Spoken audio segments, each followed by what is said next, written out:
வணக்கம் மகளே, நான் உங்க பாலா. இன்னைக்கு நம்ம வீடியோல எதை பத்தி பார்க்க போறோம் அப்படின்னா, கோவால இருக்கக்கூடிய அஞ்சுனா பீச்சை பத்தி தான் பார்க்க போறோம்.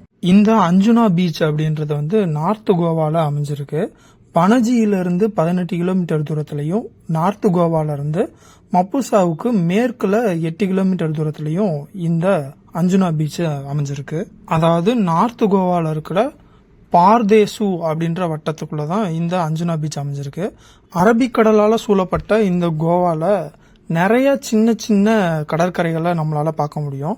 அந்த வகையில கோவாவோட மேற்கு கடற்கரையில 30 கிலோமீட்டர் நீளமுள்ள ஒரு கடற்கரையா இந்த அஞ்சுனா பீச் இருக்கு.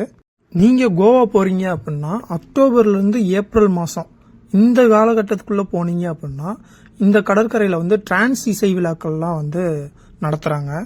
நிறைய வெளிநாடுகள்ல இருந்து அங்க இருக்கக்கூடிய பிரபலமான டிஜேக்கள்லாம் இங்க பார்ட்டி பண்ணுவாங்களாம். அந்த விழா இங்க ரொம்பவே விசேஷமா இருக்கும். இந்த அஞ்சுனா பீச்ல அங்கங்க பாத்தீங்க அப்படின்னா கொஞ்சம் பாறைகள்லாம் இருக்கும். அதனால ரொம்ப உள்ளார போய் குளிக்கிறது அப்படின்றது ரொம்ப சேஃப் இல்லாத ஒரு விஷயம்.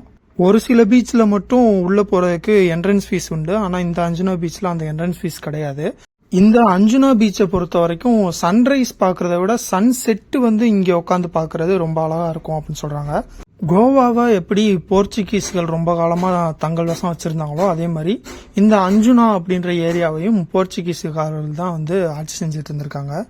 1950ல இங்க மொத்தம் 5688 மக்கள் தான் இருந்திருக்கிறாங்க. இந்த அஞ்சுனா பீச் அப்படின்றது 1960ல ஹிப்பிகளால கண்டுபிடிக்கப்பட்ட ஒரு இடமா இருக்கு.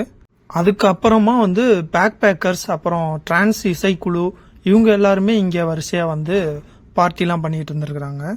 தெரசா அல்புகர்கி அப்படின்ற ஒரு வரலாற்று ஆசிரியர் இந்த கிராமத்துடைய பேர் ஒரு அரபு வார்த்தையான ஹஞ்சுமான் அப்படின்ற பேர்ல இருந்து உருவானதா சொல்றாரு. அதாவது ஹஞ்சுமான் அப்படின்னா வணிகர்கள் சங்கம் அப்படின்னு சொல்லி ஒரு பொருள் இருக்கு. வெளிநாடுகள்ல இருந்து பழங்கள், உடைகள், நகைகள், எலக்ட்ரானிக்ஸ் பொருள், இது மாதிரி எல்லா பொருள்களுமே கொண்டு புதன்கிழமையும் சனிக்கிழமையும் இங்க வியாபாரம் செய்வாங்க. இந்த மாதிரியான வணிக பொருட்கள் வியாபாரம் செய்யக்கூடிய ஒரு தெரு சந்தை இருக்கக்கூடிய இடமாக இந்த இடம் இருக்கிறதுனால இந்த இடத்துக்கு அஞ்சுனா பீச் அப்படின்ற பேர் வந்ததா சொல்றாங்க. இந்த அஞ்சுனா பீச்ல ஜெட் ஸ்கீயிங், பாராசைலிங், அப்புறம் இந்த வாழைப்பழ படகு சவாரி, இது எல்லாமே ரொம்பவே நல்லா இருக்கும். இது எல்லாமே நீங்க சன்செட்டுக்கு முன்னாடியே பிளான் பண்ணி இதெல்லாம் பண்றது ரொம்ப பெட்ரு. அதே மாதிரி நீங்க இங்க இருக்கக்கூடிய சந்தையில ஏதாவது பொருள் வாங்குறீங்க அப்படின்னா அங்க அவங்க சொல்ற விலையை விட பாதி ரேட்டுக்கு கேட்டீங்க அப்படின்னா கண்டிப்பா உங்களுக்கு கட்டுப்படி ஆகக்கூடிய விலையில கிடைக்கும். ஏன்னா அவங்க ரேட்டு ரொம்ப கூட வச்சுதான் சொல்லுவாங்க. நீங்க கோவா போற மாதிரி பிளான்ல இருந்தீங்க அப்படின்னா அக்டோபர்ல இருந்து ஏப்ரல் வரைக்குமான டைம்ல போங்க. அது ரொம்பவே நல்லா இருக்கும் உங்களுக்கு. இதே மாதிரி மேலும் ஒரு நல்ல வீடியோல உங்களை சந்திக்கிறேன். அதுவரை உங்களிடமிருந்து விடைபெறுவது உங்கள் பாலா.